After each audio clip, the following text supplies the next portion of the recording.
Our story begins with Sumi, a beautiful and kind girl who lives with her uncle and his wife after the death of her family. Sumi is talented in playing the piano and is famous at her school for her beauty and musical abilities. One day, while preparing to travel to Germany for a piano performance, her schoolmate Tay stops her in front of their friends and proposes, saying, "Marry me. I'm learning German to travel with you." The teacher arrives and scolds him, saying, "Learn to speak properly first to succeed, you failure." Meanwhile, Kong, a young man secretly in love with Sumi, lacks the courage to confess. He has drawn her portrait and dreams of one day showing it to her. One day, he sees her on the bus and, unable to speak, directs her to the wrong stop to avoid facing her. He gathers his courage and plans to give her the drawing, but loses his nerve and exits the bus quickly. After realizing he has her keychain by mistake, he chases after the bus to return it. During this time, the bus crashes, causing a major accident. Sumi falls into a deep coma with little hope of recovery. Kong feels guilty, believing that if he had been honest with her, she might have been safe. Years pass, and Sumi remains in her coma. Her uncle, her closest relative, pays for her hospital bills without visiting her. Elsewhere, Tai, the boy Sumi liked and wanted to travel with, becomes a renowned doctor. He keeps track of Sumi's condition and receives an overseas scholarship, planning to take Sumi with him. But it's not possible. Time passes, and Sumi remains in her coma. Then, after 13 years, a miracle happens. Sumi wakes up. However, she doesn't remember the past 13 years and believes she had an accident yesterday. She asks to see her uncle and understand what happened to her. The nurse hesitates, unsure how to explain that she is now a grown woman in her 30s with the mind of a 17-year-old. Sumi struggles to comprehend her situation. When she inquires about her friends and uncle, the nurses inform her that no one has visited her in a long time. Meanwhile, Kong has returned to Korea after his sister contacted him, saying he must return to care for her son.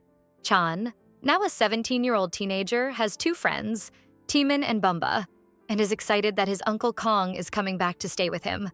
At this time, Sumi is undergoing rehabilitation to walk again and is improving over time.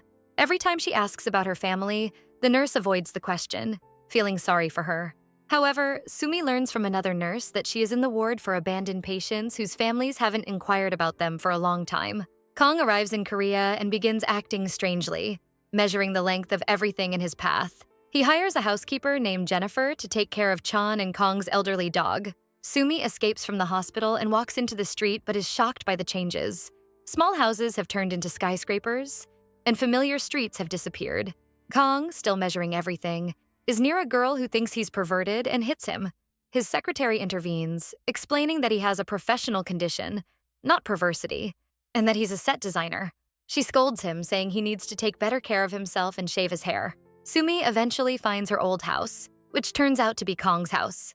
She enters and finds her dog there, feeling overjoyed but exhausted. Jennifer mistakes her for Kong's niece and lets her rest in the room. That night, Kong arrives and, thinking the person resting is Chan, enters the room. Chan and the three of them scream simultaneously. Sumi says it's her house and her dog, realizing that Kong's father bought the house 13 years ago and has been taking care of the dog since then. Sumi apologizes for causing them trouble and leaves to search for her uncle but finds no trace of him. When she asks the police, they also have no information. She becomes homeless and cries alone in the street. The next day, Kong shaves his hair and his appearance changes drastically. He takes the dog to the vet, who diagnoses it with depression. Meanwhile, Sumi is alone in the street without food or shelter. A kind woman offers her chocolate biscuits, which Sumi cherishes like a treasure. By chance, Kong sits on the biscuits, ruining them. Sumi, unable to recognize him due to his changed appearance, breaks down in tears like a child. He takes her to buy new biscuits, but his appearance makes him look like he soiled himself. Sumi gives him her t-shirt, and while trying to help an elderly woman who dropped money, she gets lost and can't find Kong again. Meanwhile, Chan is training and his friend tries to talk to him, but he's uninterested. Kong's uncle is also working hard, and a woman invites him for juice, and they sit together eating sandwiches. Elsewhere, a famous musician named Ran is interviewed and asked who she thinks is better than her. She remembers Sumi from school days when Sumi was always first and felt envious of her. Now, the situation has changed and she says there's no one, just Pak Lee in the field. At this time, Sumi goes to Chan's house and asks him to look for anything that might lead her to her uncle. Chan agrees and tries to delay Kong in the room by any means. After a while, when they go downstairs, Kong realizes it's over and leaves. Chan's friend sees Kong in the house and, upon learning that she had hit him because she thought he was perverted, quickly runs away. That night, Kong and Chan hear strange and frightening sounds. When they investigate, they discover that Sumi had been in a secret room under the stairs, her own room, and had fallen asleep there from exhaustion. Later, she sits down to eat and feeds the dog. She realizes that the man with the messy hair is the same man who sat on the biscuits and is the owner of the house. However, she still doesn't know his name and refers to him as the gentleman who soiled himself. When Kong wants to kick her out to avoid trouble, Chan says it's not right to make her leave at midnight, as people will think badly of them. Afterwards, Sumi tells Chan about her house and how it's like a museum to her because it's filled with memories of her family and her entire life. She tells him that she has become lonely and that everyone she knew disappeared the next day. As she walks, Chan wishes her luck in finding her family and tells her that she has become a friend, and if she needs anything, she should know he will help. Later, they see people coming to view the house to buy it. Sumi tells Kong not to sell the house until she finds her uncle and lets him buy it. She asks Chan to help convince him. Chan persistently asks Kong to delay selling the house. Sumi also stays with them in the room under the stairs until she finds her uncle. This works, and Kong postpones the sale for a month. He also agrees to let Sumi stay with them in the same house. After a while, Tai returns from his mission and goes to visit Sumi in the hospital. He writes that she has finally woken up but learns that she escaped from the hospital. He rushes to her house to see her and meets Timon and Bom. When he asks about Sumi and describes her to them, Timon recognizes her and tells him that she was there but left. He gives him his card so they can contact her if she shows up. Later, they learn that a doctor asked about Sumi, but she thought he came to take her back to the hospital and wanted to return her. She tells them that if anyone asks about her again, to say she's not there. Sumi lives her life in Kong's house, feeling completely at home. Kong becomes upset and insists that she will leave in a month. The next day, Sumi goes to repair her old violin because it's the last gift from her mother. However, the repair costs a large amount, so she leaves feeling discouraged. She goes to look for a job, and Tim and Jennifer help her. They search together, and the next day, Jennifer gives her appropriate clothes to look for work. She applies for several jobs, but no one accepts her because she only has a middle school diploma. When she tells them she's talented and starts to play, she discovers that her talent has weakened, and her hands have become stiff from lack of practice. At that time, Tai is searching for her everywhere in the streets, hopeful and wishing to find her. Sumi applies for a part-time job at a restaurant and tries to convince them, but they don't agree. She leaves feeling sad and wonders if she had lived her life and the 13 years she lost, would she have achieved her dreams? What would she have become? She sees Chan from a distance and goes to him, trying to comfort her. She tells him that she hasn't been accepted for any job, and her talent in playing has weakened because she hasn't played in a long time. She tells him she was in a coma. He tells her to live her life and not think about the past. Meanwhile, Kong is living the worst days of his life because he no longer has any privacy due to Sumi. He also doesn't know how to pursue his hobbies, which are sadness and isolation. One day, they hear Sumi screaming happily because she got a temporary job. Sumi starts to train herself, staying up late practicing her violin. The next day, she prepares for her new job and goes to repair the violin. She asks the repairman to be patient with her, and she will pay him in installments from her job. Unusually, he agrees. Sumi forgets her phone, which Chan gave her as a gift, on the chair. The phone rings and Kong answers. He finds a message informing him that Sumi was rejected before she started working and needs to inform her. However, Kong forgets and goes to work. While there, he remembers he forgot to inform Sumi and feels sad for her. He calls her and she thinks he's coming to pick her up. He doesn't know how to tell her, but gathers his strength and tells her in the worst way possible that she was rejected from her job. Sumi bursts into tears, but thanks him afterward for being concerned about her. She tells him he seems cold and rude, but he has a kind heart. The next day, she goes with him to have her dog checked, and she sees someone resembling her uncle in the street. She starts to run after him, but almost gets hit by cars. Kong comes and saves her, and he remembers the accident scene from 13 years ago. After saving her, she leaves him and runs to find her uncle, but finds he has disappeared. She leaves, unable to reach her uncle because of him, and asks him to leave her alone. He leaves, and he decides to leave the house and stay a few days in the office to avoid interacting with Sumi, especially since he feels guilty for her not being able to reach her uncle. Chan tries to stop him, but to no avail. At that time, Sumi is searching in the place where she saw her uncle and asking everyone there. She puts up posters she drew everywhere until she sees the person she saw before.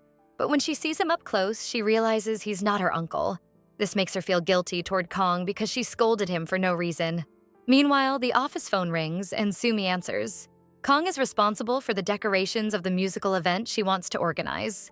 When the client talks to Sumi, she feels that Sumi understands exactly what she wants to say, unlike anyone else.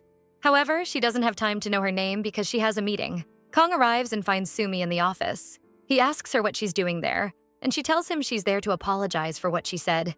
She tells him she continued searching and found that the person she saw when she was with him in the car wasn't her uncle. Kong tells her she's not obligated to apologize to him or bring him food to the office again. He asks her to leave. Later, Sumi goes to the violin repairman, and he tells her he will repair the violin and let her pay in installments. Afterwards, Sumi tries to reconcile with Kong and bring him back to the house. She goes to him and tells him she will leave the house so he can return, but he ignores her as usual and leaves. When he goes to the office, he finds Chan there and invites him to eat. He also convinces him to return to the house. The next day, Kong returns, and Sumi is happy. She gives him a simple gift, a window opener to fix the broken window. For the first time, Kong is happy and impressed by Sumi's childish yet beautiful way. The next day, Sumi decides to look for any job to gather money to repair her violin. She contracts with a restaurant to cut their vegetables. Tim and his friends help her so she can finish the work faster. The next day, Sumi continues searching for additional work. Kong sees her by chance and thinks she entered a nightclub. He goes in and causes a scene with the security, questioning how they can employ a child like Sumi. They're confused about who he is and what child he's talking about. In the end, he's thrown out and he finds Sumi outside. She was in a restaurant next to the club. When she learns what happened, she's happy that Kong was worried about her. She tells him he seems strange and mysterious, but inside, he's a kind person. Later, Sumi meets Chan's friend at the house. When Sumi asks who she is, she says she's Chan's girlfriend, but Chan denies it and becomes very upset. Then, his friends. Chan helps Somi with her new job, but Ran becomes jealous of Chan's kind treatment towards Somi. In a fit of jealousy, Ran spills juice on Somi. Chan, upset by her behavior, tells them he will buy new clothes for Somi. However, the next day, Ran brings Somi many new clothes and tells her she should stop wearing them so that Chan won't buy her anything. Later, Somi finds a job involving cleaning a specific house. She decides to go and clean it. Upon arriving, she notices a shield with the name Doctor Tai on it.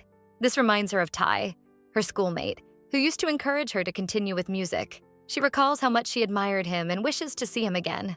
After finishing her work, she leaves. On her way home, Somi looks at the moon through her fingers, just as her mother had taught her. At that moment, Kong walks down the street and sees her doing this. He remembers that his schoolmate used to do the same thing and recalls every detail of the day of Somi's accident. He decides to visit his doctor and tells him everything that has happened. He mentions that he has been frequently remembering the day of the accident, which has been causing him great distress. The doctor tells him that having Somi around is what's triggering these memories and advises him not to think too much about it and to try to avoid interacting with Somi for a while, as she activates old memories for him. Kong agrees to this advice. However, when he arrives at the office, he learns that Somi will be working with them, as his office manager hired her. This means he will see her every day. He asks her what her role will be, as she has no connection to design. The secretary informs him that she will be responsible for organizing the upcoming music concert, for which their office is handling the design and decoration. She also mentions that she learned from Chan that Somi has been playing music for 13 years and is the best person to determine what is suitable for the concert. Kong reluctantly accepts this reality, but tries to avoid talking to Somi to prevent triggering memories of the accident again. During this time, Chan grows closer to Somi, always trying to help her with anything and enjoying being near her. Kong, however, continues to avoid talking to Somi. When he does, Somi notices this and asks him why he is treating her this way and if she has done something to upset him. He doesn't respond and leaves the office. At that moment, the secretary announces that they need to go to the music classes now, as they are about to start. She asks about Kong, and Somi tells her he left. This bothers the secretary, who asks Somi to look for him. Somi searches for him and eventually finds him in an antique shop. However, the shop is very crowded, and she can't reach him. She asks the security guard to call Kong over the intercom, and he hears her and comes to her. They then head to the concert venue together and prepare everything before the concert starts. Somi works very hard. Afterward, they attend the concert, and Somi cries because she imagined herself as Ran, the musician. After the concert, Ran goes to greet her. When she learns that her name is Somi, she is surprised because she has heard that name before during a training session. She wonders if this is the same Somi she met before or just a coincidence. Meanwhile, Chan is at home. When Kong and Somi return home, Kong notices that Somi's hand is injured. He asks her how it happened, and she tells him she got hurt while working. She asks him to not worry, but he leaves to buy medicine. Unfortunately, all the pharmacies are closed. He returns home feeling upset and worried about her. At that moment, Kong reflects on Somi and realizes he is attracted to her and feels love for her. This is the first time he has felt this way since Somi's accident 13 years ago, and he can't believe these feelings still exist. After a while, he goes to the garden and finds Somi sitting next to a tree. He asks her what she's doing, and she tells him that this tree is the one she planted with her father when she was 10 years old. Now, the tree has grown, and she shows him another tree nearby with her height written on it. They sit together, and Kong feels happy for the first time in years. Meanwhile, Chan wants to prove himself to confess his feelings to Somi, whom he is sure he likes. He thinks about how to prove himself to her. The next day, when he goes to work, everyone notices that Kong has changed and is interacting with them more. At this point, a client arrives and asks Somi to come with him to his restaurant to help with the concert arrangements there. In reality, he is doing this because he likes her. Somi does like him, but when Kong finds out she went to the restaurant, he follows them because he is worried about her. He stays with them but drinks a lot. After they finish their work, Somi leaves, but she hears Kong running in the street behind her. He is very drunk, and his behavior is strange until he reaches a basketball court and lies down on the ground. Somi picks him up and places him in a wooden cart, pulling him all the way home because she can't leave him in the court. The next day, Kong wakes up and remembers what happened the previous night. He feels very embarrassed because Somi had to scold him, and when they went to the secretary's office, she suspected Kong's behavior had changed and felt he was interested in Somi. Later, Kong goes to the warehouse to get something but accidentally knocks over his old drawing box. Before he can put it back, he receives a call from work and leaves quickly, leaving the warehouse door open. At that moment, Somi is running after her dog, which enters the warehouse. She tries to go in after it, but doesn't see the drawings Kong made for her when she was young. She would have liked to see them to understand Kong's identity, but never mind. Jennifer arrives afterward and tells her that Kong doesn't like anyone entering the warehouse and asks her to leave. Somi explains that she entered to get her dog and nothing else, and she leaves. Later, Kong learns that his father will arrive soon to sell the house. Kong finds no reason to delay him this time and is upset that the house, which was the reason Somi stayed with him, will soon be gone. He thinks about asking her to come with him to the new house and wonders how and when to tell her. Suddenly, they are surprised when Somi says she found a small new house for herself and will live there. This upsets Kong, and he leaves angrily. Of course, Chan finds out and gets angry too. He tells Somi she should live with them in the new house, but Somi thanks him and says she will visit them from time to time. The next day, Somi goes to work and learns that they need to go to the hotel where Ran will hold her next concert to oversee the work there. They go together but discover that the car is broken down, so they have to take the train. The team notices that Sumi is tense, so they try to comfort her and ask if it's because of the article that's going to be published about her. The article mentions that she has returned to playing after a 13-year break to gain public sympathy and sell more concert tickets. So she goes to Kong's office to give him the bow he had asked her not to participate with in the concert. She tells him she knows everything and agreed to it only in exchange for the chance to return to playing. He responds that even if she has accepted it, he never could. He can't allow the girl he loves to go through something like that. This is a huge surprise for Sumi. She's left speechless, thinking to herself that this kind of talk is for adults, and she doesn't even know how to process it. But eventually, she decides to choose music and walks away from Kong. He is stunned by her reaction. Sumi returns to practice alone, playing until one of the violin strings snaps and cuts her hand. In that moment, she feels like she's going down the wrong path. For the first time in her life, she's not enjoying playing.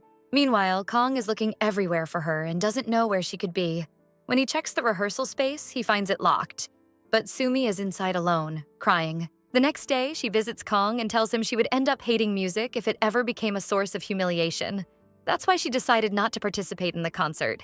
Kong is very happy with her decision and tells her that bigger opportunities will definitely come her way. Later, Sumi recalls Kong's confession of love and becomes shy around him, trying to avoid him.